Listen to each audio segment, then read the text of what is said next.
اعوذ باللہ من الشیطان الرجیم بسم اللہ الرحمن الرحیم الحمد للہ الذی وکفی والصلاة والسلام علی محمد المصطفى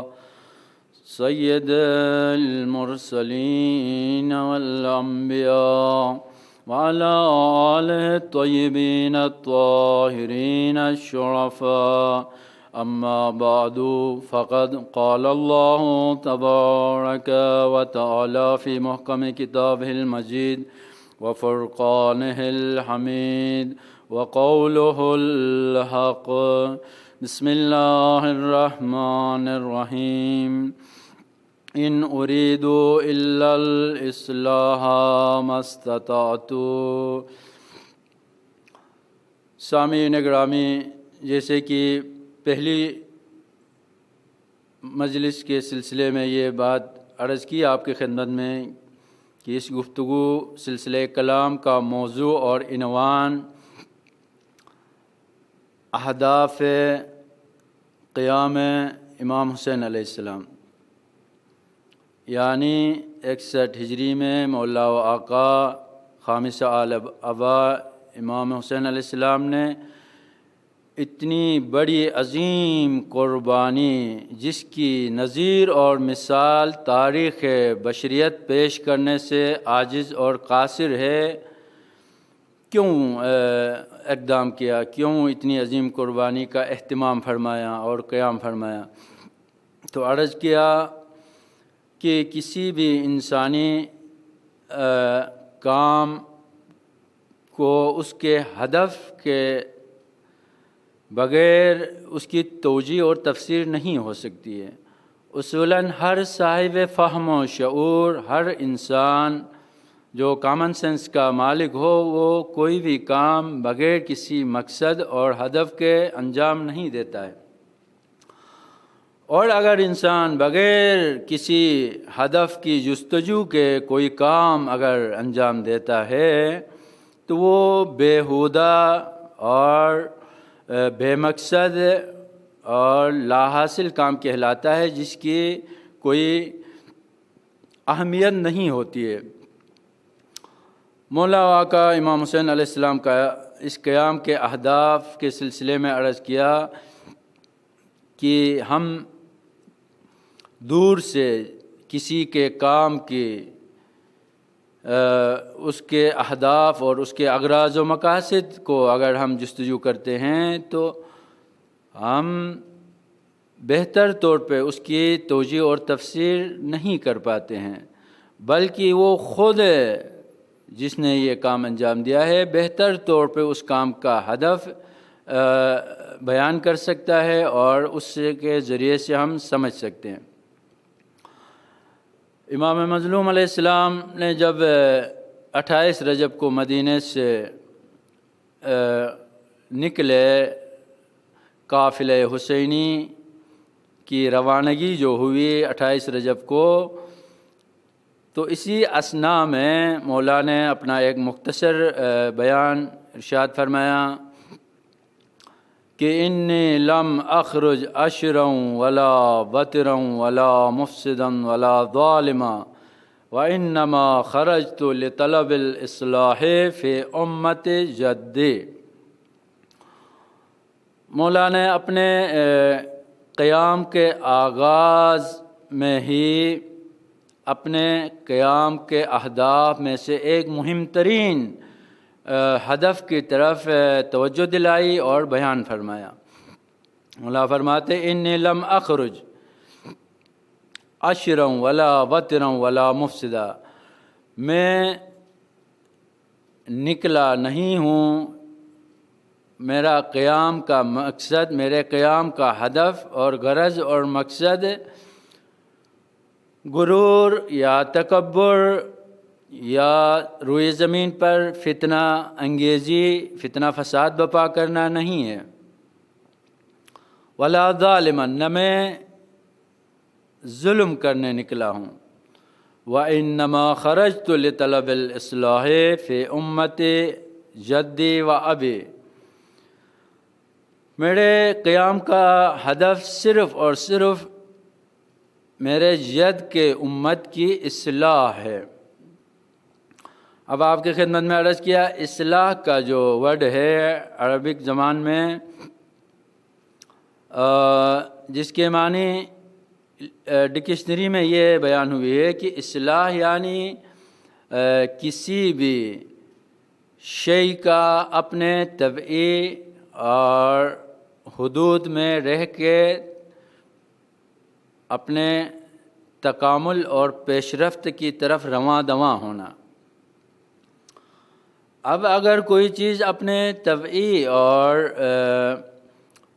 حدود سے خارج ہو جاتی ہے تو کہا جاتا ہے اس کی اصلاح کی ضرورت ہے۔ اور اصطلاح کا اپوزٹ ورڈ جو ہے وہ ہے خرابی، بگاڑ، انحراف اور فتنہ، فساد پرشین اور عربی میں اصلاح کا اپوزٹ لفظ ہے جو معنی دیتا ہے۔ اصلاح یعنی ہر چیز کا اپنے حدود میں جو اس کے لیے قانون میں متعین ہوئے ہیں، اب وہ لا آف نیچر ہو، فطرت کا قانون ہو، یا عقلی قوانین کے دائرے کی ہو کوئی چیز، یا فزیکی قوانین ہوں، یا شرعی اور آسمانی الہی قوانین ہوں، یا معاشرے کے اپنے بنائے ہوئے عرفی قوانین ہوں۔ غرض جہاں کوئی چیز اپنے قانون سے باہر نکلتی ہے، اپنے مقررہ اور متعین دائرے سے باہر نکلتی ہے، تو اس سے اصلاح کی ضرورت پیش آتی ہے۔ اس کی اصلاح کے بغیر وہ پھر کمال اور پیش رفت کے راستے پہ گامزن نہیں ہو سکتی ہے۔ جہاں کہیں کوئی چیز اپنے مقررہ حد سے باہر ہو تو اس کو اپنے حدود میں لانے کے لیے جدوجہد اور کوشش کرنی پڑتی ہے۔ اب یہ حدود جو کسی بھی چیز کے ہو سکتے ہیں، بعض دفعہ ایک چیز اپنے طبعی نیچرلی حد سے باہر نکلتی ہے۔ مثلاً باڈی میں خون کی سرکولیشن، اگر خون زیادہ پتلا ہو یا زیادہ موٹا ہو تو اس صورت میں بھی سرکولیشن میں رکاوٹ پیش آتی ہے۔ اسی طرح ایک سیکنڈ، ایک منٹ میں جو دل کی دھڑکن ہے وہ اگر مقررہ مقدار سے زیادہ دھڑکنے لگے یا کم ہو اس کی دھڑکن، تو دونوں صورتوں میں یہ اپنے طبعی حد سے خارج ہو چکا ہوتا ہے اور پھر اس کی علاج کا سوچنا پڑتا ہے انسان کو۔ اسی طرح طبعی قوانین میں دیکھ لیجیے گا، سورج اور سیارے زمین ایک خاص مقررہ فاصلے پر رواں دواں ہیں، اپنے مدار کے گرد اور ایک دوسرے کے مدار کے گرد حرکت میں ہیں۔ قرآن میں ارشاد ہے لا شمس ینبغی ان تدرک القمر، اور سورج کے لیے یہ نہیں ہے کہ وہ اپنے مقررہ حدود سے جو ہے کو پھلانگے اور وہ پھر مثلاً جو مقررہ اس کے آنے اور جانے کا جو راستے ہیں اور ٹائم ہے اس سے اگر خارج ہو تو یونیورسل کا طبعی نظام درہم برہم ہو سکتا ہے۔ مثلاً سیارے زمین سے اگر سورج کا فاصلہ بہت زیادہ ہوتا ہے تو اس صورت میں پورا کرۂ ارض جو ہے ایک یخ بستہ فضا میں تبدیل ہو سکتا ہے جس میں کوئی بھی ذی حیات زندہ نہیں بچ سکتا ہے۔ اور اسی طرح اگر ضرورت سے کم فاصلے پر آ جائے، زیادہ قریب ہو سیارے سورج کا سیارہ زمین کے سیارے سے، تو اس کم فاصلے کی وجہ سے سورج کی تپش اور حرارت جو شدت سے پڑے گی روئے زمین پر، تو روئے زمین کی ساری چیزیں ذی حیات جو ہے جل بن کے راکھ ہو سکتے ہیں۔ یہ سورج اور زمین کا مقررہ حد میں رہنے کی وجہ سے ایک خوبصورت سسٹم اور نظام ہماری زندگی کے لیے فراہم ہوتا ہے کہ ہم زندگی کرنے کے لائق ہو جاتے ہیں اور زندگی کر سکتے ہیں آسانی سے۔ کائنات کی ہر چیز کا اپنی طبعی حدود میں کام کرنے کی وجہ سے ہی یہ کائنات میں حاکم نظام در حقیقت ایک لائف سپورٹ سسٹم ہے، یعنی زندگی کی مدد کر رہی ہے اور زندگی کو آگے بڑھانے کا سبب بن رہی ہوتی ہے۔ بس اگر سورج اپنے حرکت بڑھا دیں یا کم کرے، دونوں صورتوں میں اس طبعی زندگی جو روئے زمین پہ چہل پہل ہے، رونقیں ہیں زندگی کی، یہ سب ماند پڑ جائیں گی۔ اسی طرح انسان چاہے فردی طور پہ ہو یا اجتماعی طور پہ، معاشرے میں بعض دفعہ انسان کی زندگی جو حرکت ہے وہ صحیح سمت اور صحیح رخ اور صحیح لائن پہ آگے بڑھ رہی ہوتی ہے،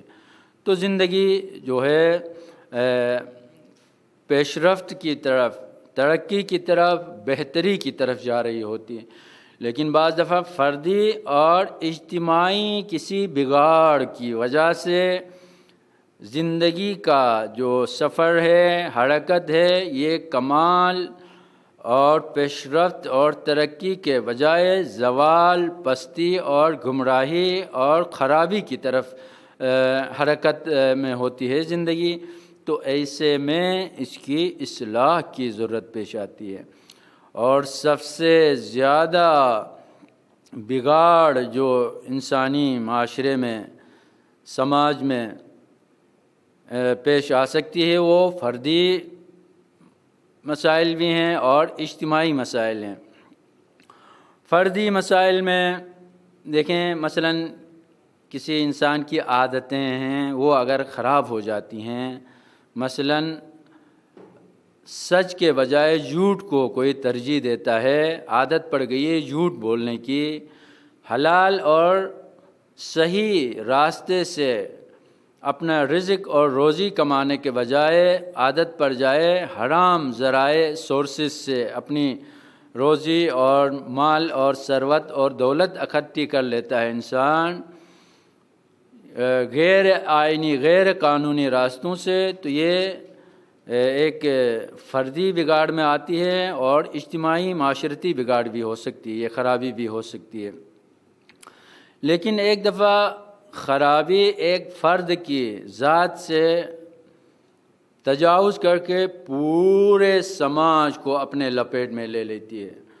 پورے معاشرے کا رخ جو ہے بگاڑ اور خرابی اور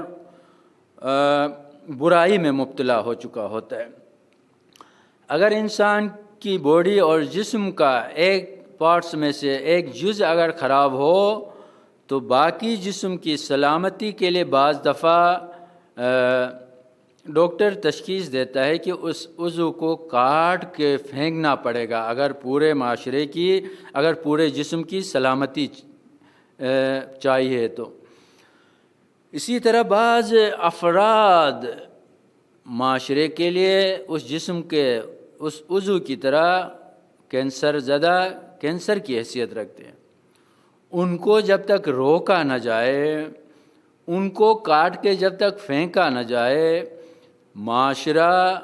میں اصلاح ناممکن ہو جاتی ہے۔ اور یہ بھی ایک سماجی نفسیات کا ایک پہلو ہے انسانی تاریخ میں، توجہ فرمائے گا اس کی طرف، کہ انسان جب تک اپنے فردی زندگی میں وہ اچھے اخلاق کا مالک ہو اور ایک مہذب انسان ہو، تب تک سب تعریف کر رہے ہوتے ہیں۔ یعنی جب تک انسان صالح ہے، اچھے راستے پہ گامزن ہے اور اس میں فردی کوئی برائی نہیں پائی جاتی ہے، تو معاشرے میں اس کو جو ہے پذیرائی ملتی ہے اور ہر جگہ میں اس کو جو ہے ایکسیپٹ کیا جاتا ہے۔ جیسے پیغمبر گرامی صلی اللہ علیہ وسلم 40 سال تک عرب کے بگڑے ہوئے اس سماج میں پیغمبر گرامی صلی اللہ علیہ وسلم سے فردی طور پہ کوئی خرابی سامنے نہیں آئی، کوئی مشکل کسی نے نہیں دیکھی پیغمبر گرامی صلی اللہ علیہ وسلم کی ذات میں، تو پیغمبر گرامی کو صادق اور امین سے یاد کیا جانے لگا۔ اور یہ جیسے ہی پیغمبر گرامی صلی اللہ علیہ وسلم نے معاشرے کے اصلاح کی ٹھان لی اور اس بگاڑ اور خرابیوں پر انگلی رکھی کہ بھائی اس کی اصلاح ہونی چاہیے، یہ خرابی ہے، یہ برائی ہے، تو اسی سماج نے جو پیغمبر کو صادق اور امین کے القابات سے یاد کرتی تھی، پیغمبر کے خون کے دشمن ہوئے۔ کہنا یہ چاہ رہا ہوں کہ یہ انسانی سماج کی عجیب ایک قسم کی نفسیات ہیں کہ انسان جب تک خود فردی زندگی میں اچھا ہو تو سب اس کی تعریف کرتے ہیں، لیکن جیسے ہی وہ معاشرے کی اصلاح کرنے اور بگاڑ کو ٹھیک کرنے کی بات کر لیتا ہے تو پھر انسان معاشرے میں تکلیفیں اٹھاتا ہے، مشکلات برداشت کرنی پڑتی ہیں۔ یعنی پیغمبر گرامی جب تک صالح تھے تو مکے میں کوئی دشمن نہیں تھا، کوئی مخالفت نہیں تھی، کوئی کیچڑ پھینکنے والا نہیں تھا، کوئی پیغمبر گرامی کو اذیت اور آزار نہیں پہنچا رہا تھا۔ لیکن پیغمبر گرامی جب تک صالح تھے تب تک یہی صورتحال رہی، لیکن رسالت کے منصب پر فائز ہونے کے بعد پیغمبر گرامی نے جیسے ہی اصلاح کا بیڑا اٹھایا معاشرے میں تو سب پیغمبر گرامی کی مخالفت پر کمر بستہ ہوئے۔ یہ ہمارے انسانی معاشرے کی ایک کمزوری ہے، ویک پوائنٹ ہے کہ جب تک ہم اچھے رہتے ہیں فردی زندگی میں تو کوئی مسئلہ نہیں ہے، کوئی رکاوٹ مشکل پریشانی نہیں ہے، لیکن جیسے ہی اجتماعی طور پہ اگر کسی خرابی کو اصلاح کرنے اس کی اور اس کو ٹھیک کرنے کی بات ہوتی ہے تو اپنے ہی مخالف ہو جاتے ہیں، اپنے ہی اس کی جو ہے راہ میں روڑے اٹکاتے ہیں، رکاوٹیں کھڑی کرتے ہیں، مشکلات بڑھا دیتے ہیں۔ اور وجہ معلوم ہے، میں نے عرض کیا جس آیت شریفہ کی تلاوت کا شرف حاصل ہوا، تمام انبیاء کا نعرہ یہیں، شعار یہیں رہا ہے، نہ فقط شعار یہیں رہا ہے۔ ہر نبی نے اپنے دور میں معاشرے کی ذہنی سطح کو، شعور کو بلند کرنے کی کوشش کی، صرف شعار دے کے گھر میں نہیں بیٹھے بلکہ مخالفتیں، مشکلات جھیلیں تاکہ انسانوں کے سطح شعور کو بلند کیا جا سکے۔ اور ان ارید الا الاصلاح ما استطعت کے جو ہے تعلیم کا انہوں نے اپنے منشور میں سب سے پہلے اعلان فرمایا کہ ہم معاشرے میں انسانی سماج کی اصلاح کے علاوہ کوئی ہدف نہیں رکھتے ہیں۔ اور افضل الانبیاء صلی اللہ علیہ وآلہ وسلم نے رسالت پر مبعوث ہونے کے بعد انسانی سماج کے لیے جو آسمانی تعلیمات اور وحی کے احکامات کے مطابق جس سماج کی بنیاد رکھی تھی، اس سماج کی تمام اچھائیاں جن بنیادوں پہ پیغمبر گرامی اس معاشرے کے جو ہے پیشرفت اور تکامل اور ترقی کی طرف گامزن کرنے کے بعد اس دنیا سے تشریف لے کے گئے تھے، 61 ہجری میں یہ معاشرہ اس حد تک پستی کے دلدل میں پھنس چکا تھا کہ اس کی اصلاح کا احساس فرمایا مولا و آقا امام مظلوم نواسے رسول صلی اللہ علیہ وسلم نے۔ فرمایا انی لم اخرج، میں اپنے جد کے امت کی اصلاح کے غرض سے، ہدف سے نکلا ہوں۔ اس معاشرے میں کیا کیا بگاڑ اور برائیاں آئی تھیں، جس کی وجہ سے امام عالی مقام نے قیام کو ضروری سمجھا۔ یہ انشاءاللہ نیکسٹ اور آگے کی گفتگو میں آپ کے سامنے پیش کیا جائے گا۔ مولا حسین علیہ السلام نے سب سے پہلی بگاڑ جس کا طرف توجہ دلایا، یزید کے گورنر مدینہ میں ولید کے بیعت کے تقاضے کو ٹھکرایا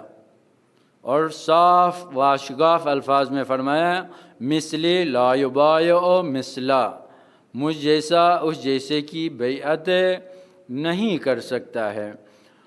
اور حسین وارث انبیاء تھے اور اللہ کے دین کی حفاظت اور بقا کے منصب کے ذمہ دار تھے، منصب امامت اور ولایت پہ فائز تھے۔ لہٰذا معاشرے میں جب فاسق فاجر کی حکمرانی ہو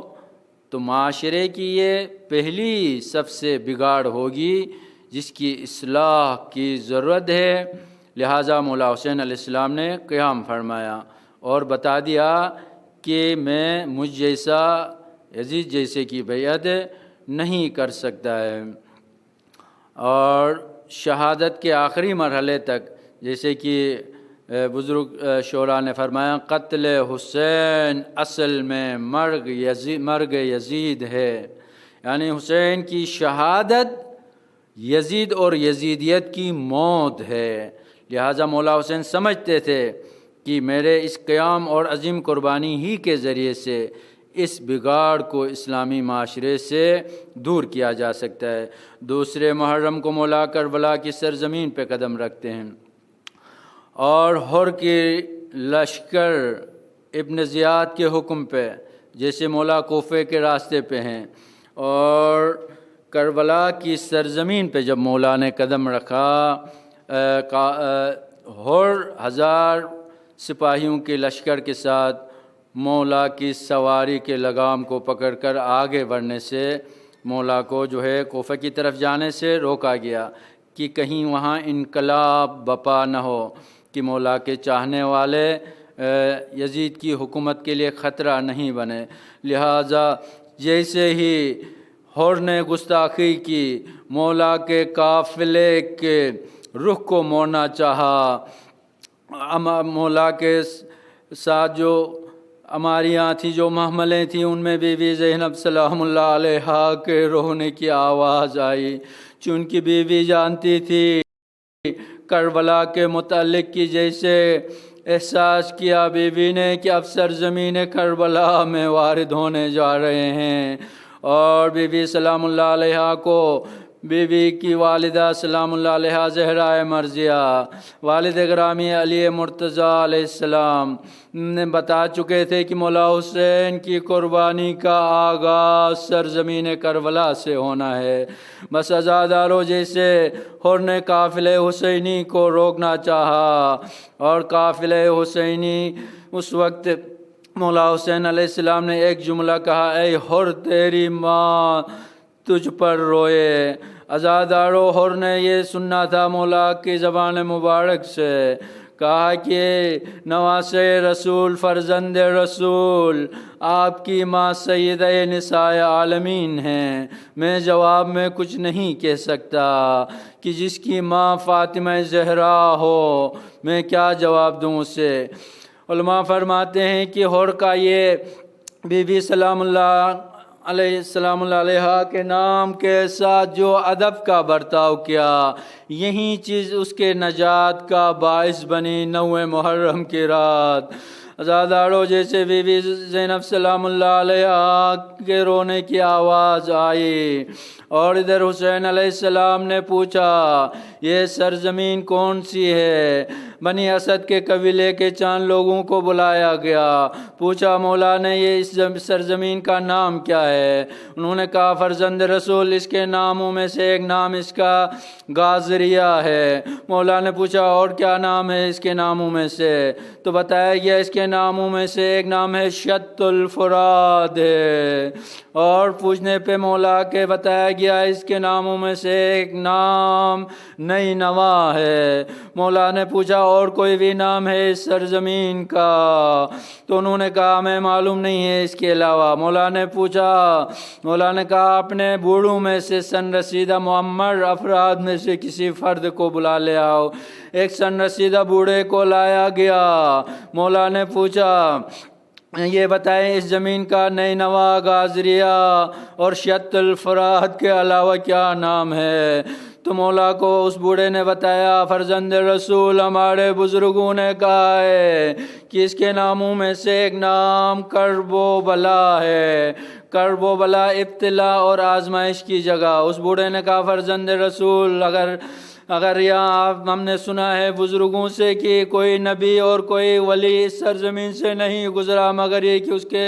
جسم سے خون نکلا۔ مولا حسین علیہ السلام نے اسی زمین پر خیمے لگانے کا حکم دیا۔ حضرت عباس کو حکم دیا عباس یہیں پہ ہمارے خیمے لگیں گے۔ خیمے کا جیسے سنا بی بی سلام اللہ زینب سلام اللہ علیہا پھر گریہ کرنے لگی۔ جیسے پہلا خیمہ لگا بی بی سلام اللہ علیہا زینب سلام اللہ علیہا کو جب اس خیمے پہ بٹھایا گیا رکھا گیا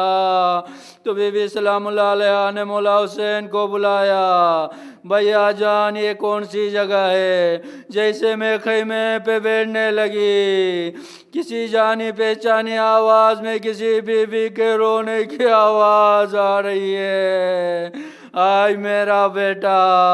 مولا حسین نے فرمایا بہن اس جگہ پر یہ وہی جگہ ہے جس میں عاشور کے دن تیرے اونو محمد 6 مہینے کا معصوم علی اصغر، علی اکبر اور قاسم جیسے گوشے جگر یہاں شہید ہوں گے۔ ان کے گلے پہ خنجر پھیرے جائیں گے، تیرے سے شعبہ اصغر کے گلے پہ لگے گا۔